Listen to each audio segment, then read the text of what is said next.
நாளைக்கு ஆடி அமாவாசை. ஆடி அமாவாசை நாளைக்கு ஆடி அமாவாசை. விளக்கு முன்னால அதிகாலையில நீங்க எப்பனாலும் ஒரு 200 பச்சரிசி எடுத்துக்கோங்க. உங்க குடும்ப அளவுக்கு தகுந்த மாதிரி எடுத்துக்கோங்க. 100 கடலைப்பருப்பு, 100 சிறுபருப்பு போட்டு தண்ணி ஊத்தி நல்லா வேக வைங்க. வேக வச்ச பிறகு ஒரு பாத்திரத்துல அத வேக வச்சு இறக்குன பிறகு நல்லா கடைஞ்சு எடுத்துக்கோங்க நறுவிசா. அப்புறம் நம்ம வெல்லம் தனியா ஒரு பாத்திரத்துல போட்டு தட்டி போட்டு அதை தண்ணி ஊத்தி கொதிக்க வைக்காதீங்க. அது கொஞ்சம் முந்திரி பருப்பு, முந்திரி பழம் எல்லாம் போட்டு நல்லா வதக்கிக்கிட்டு கொஞ்சம் தேங்காயும் நெய்யில முந்திரி பருப்பு, ஏலக்காய், தேங்காய் போட்டு வதக்கிக்கோங்க குழந்தைங்களா.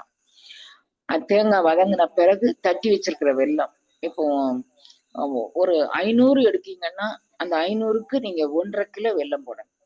3 பங்கு வெல்லம் போடணும். 500 அரிசி எடுக்கிறீங்க அப்படின்னா அதுக்கு 1.5 கிலோ வெல்லம் போடுங்க. ஒரு 4-5 ஸ்பூன் சீனி போடுங்க. அதுக்கு நீங்க சீனிக்கு என்ன சொல்லுவீங்க எனக்கு தெரியல. நாங்க எங்க ஏரியால சீனின்னு சொல்லுவோம். சீனி தானமா? சர்க்கரை, வெள்ளை சர்க்கரை போட்டுக்கோங்க. போட்டுட்டு இது நல்லா அந்த அந்த சூட்டிலே இது உருகணும் குழந்தைங்களா. உருகின பிறகு கொஞ்சம் தண்ணியா பாயாசம் மாதிரி வச்சு அந்த ஏற்கனவே கடைஞ்சு வச்சிருக்கையில இதை தூக்கி கொட்டி தேவைப்பட்ட ஒரு டம்ளர் பசும்பால் இருந்தா நீங்க விடலாம். தேவை இல்லைன்னா வேண்டாம்.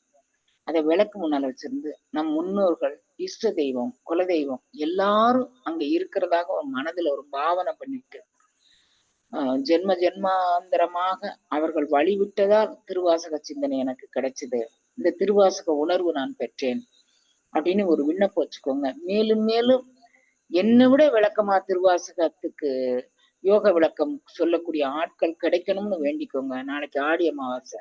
கைலை காட்சி அப்பர் சுவாமிகளுக்கு கைலை காட்சி கிடைச்ச நாள்.